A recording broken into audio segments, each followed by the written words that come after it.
I got Curtis on, and Mark, are you still on? Yes. Okay. Um, on Curtis or Mark, did y'all have any questions you wanted to cover first with the team? What's the team number again? This is 19. Are you? Oh, And team which? 19. Yeah, team 19. Which school do you represent? Cukurova University. In Turkey? Yeah, from Turkey. Okay. Yeah, I saw your video and it looked pretty interesting. And I was kind of curious of how far. I know you had the video of your launch of your rocket. What was the data that you collected after the results of your flight?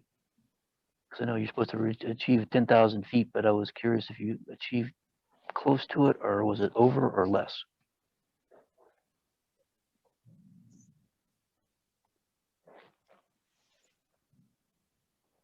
Yeah, actually, we obtained almost 10,000 feet.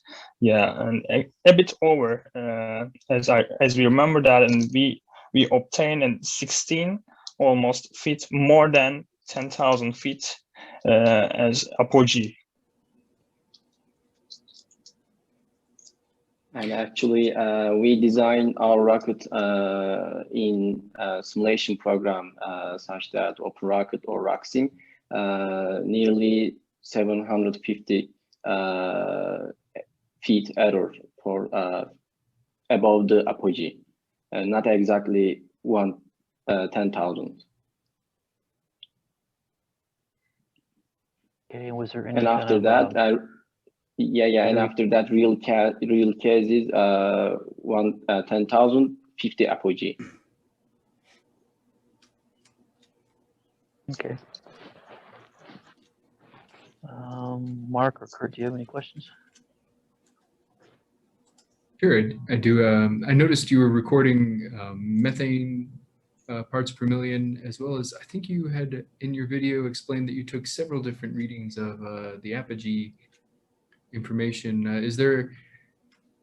I know the competition relies on a single, altimeter reading. Is there a way you have plan to resolve your different measurements? Yeah, actually, that was military capabilities, not our system, and we saw this specific apogee 10,015 that from altimeter to or telemetrum or stratologger or etc. But on our video, we show that military capabilities, not for our system. Mm-hmm. I also want to ask some general questions about, so obviously we're not in Spaceport America and launching this week, but let's imagine for a second that you had traveled down to New Mexico and you're in the 105 Fahrenheit degree heat of the desert, and you're assembling your rocket. What goes wrong, and how do you deal with the potential deviation from your procedures in order to overcome whatever happened? Okay, I think Selim Han can answer this question because he's a recovery team member, and he also entered the launch area to our launch before. Yes, actually we had the test launch, and the test launch is close to the New Mexican temperature values. And also we have used our system. Actually, we design our systems according to these temperature values because we already knew that these values are going to be over there, even though at the beginning we didn't know that this is going to be virtual, but we knew the values. We checked them and we designed all of the values. We designed our especially avionics, recovery, and manufacturing process accordingly the upcoming temperatures. I mean. And also the launch area is very close, as I told you, the temperature, the climate, it is also desert over there, and the temperature is quite very high. Maybe as you said that you watched the video, maybe you can understand the temperature by just only looking at the video. It did look like it was desert, but I didn't know how similar it could have been high and cold. I wasn't sure. Yeah, it was very hot. It was very hot. My other question then goes to your failure modes expected of the rocket.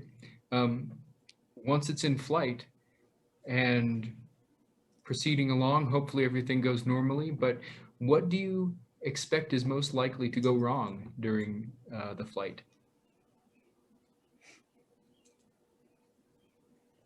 Actually, we did wrong just recovery stage. Another stage is very successful, and we just didn't figure out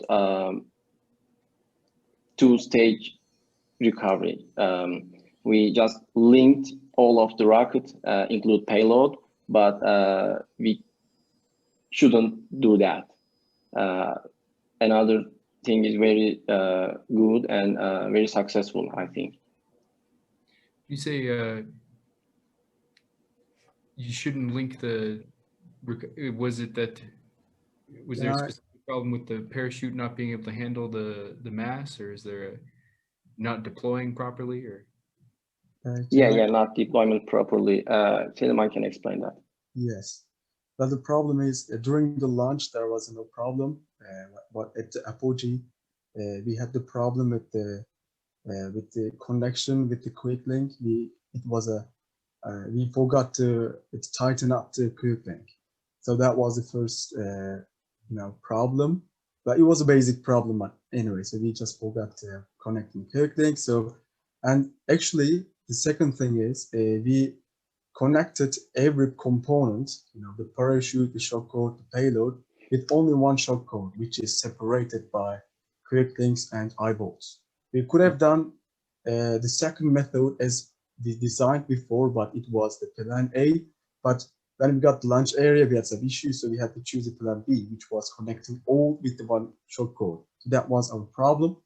And so due to this conditions, actually, before there was the problem with the recovery stage, but others were successfully done during the test launch.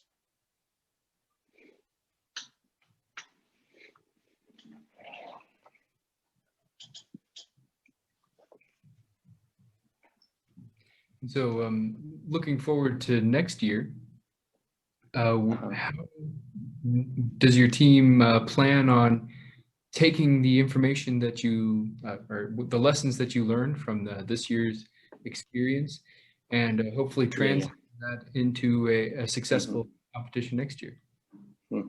Actually, we documented all our work because we will be participating again next year, IREC and EUROC also. So we documented on Google Drive or SolidWorks, Fusion, this program, and archive all of these data. Are there any specific lessons learned that you'll be taking forward? Or I mean, you described the recovery, the shock cord and things. Just wonder, are there any other areas of your rocket that you want to make sure next year you might do something different or something?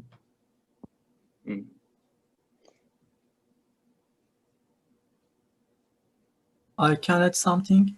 We experienced zippering in the upper body due to the Kevlar shock cord. It was very thin. We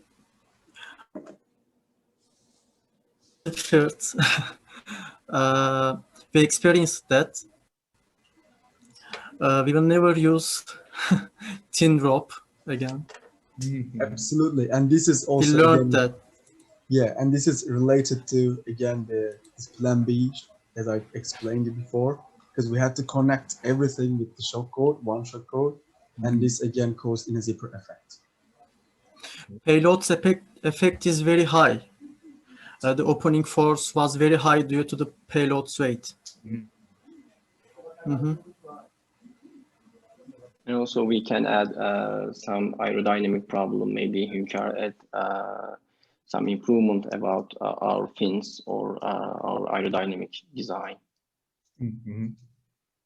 Actually, and our fin design was successfully. We fulfilled our duty without any problem. And maybe for the next year, and we can also can have a really lightweight fin, more than maybe according to this year. Actually, for this year, we had 3.8 millimeter thickness fin, and also we have used 3 fins as design for our rocket, and they were really successful without any problem. Actually, we got as a result of the competition. I mean, the test rocket.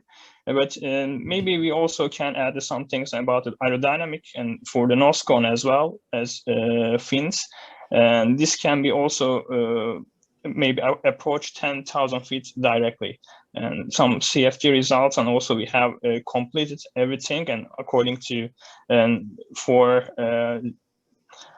our angle of attack, and we considered everything, but nevertheless we can also improve it, and for the next year work, and we are going to add them. All right.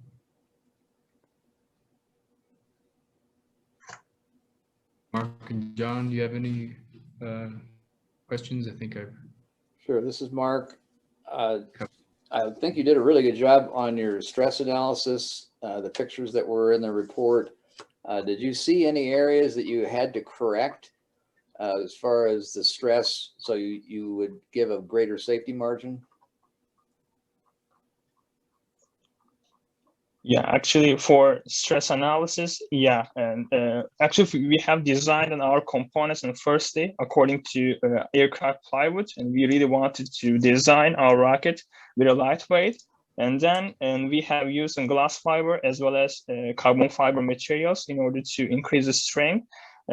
These components really provided a great stress value, and also we had more than 1.5 safety factor, and we designed our components according to this. And for some components also we have used in small pieces, actually sheet metal, I mean steel, and 7 series aluminum, and these are very high strength components, and we added to our bulkhead design, and these are the design became very tough and very sturdy.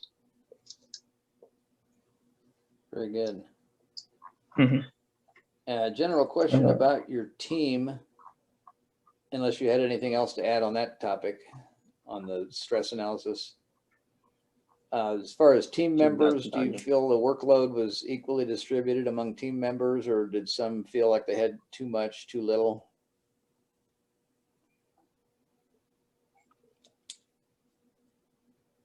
I think everyone Actually, works well at the team, as you asked that. Yes, every team member almost have the same workload each other, because we have the workspace. We have used like ClickUp and other places in order to track on our workload, our timing, our schedule, and everything was clear over there. And you know, it was online online scheduling, but even though it was online, we have I mean, done our job according to ClickUp, and everything was clear, and everybody has equal workload, I could say. Mm-hmm. We were working on different cities, but every team member gives their all. Yes. And also I can add something about that question. This project actually was an experience that we came together for the first time. As you know, each of us built different rockets in different university rocketry team. That was our first year we come together, and we designed, which is multi-stage rocket, 10,000 to I'm sorry, 10,000, 2,000, and 5,000 apogee rocket. But that wasn't first time came together from 4 different university teams. Very good.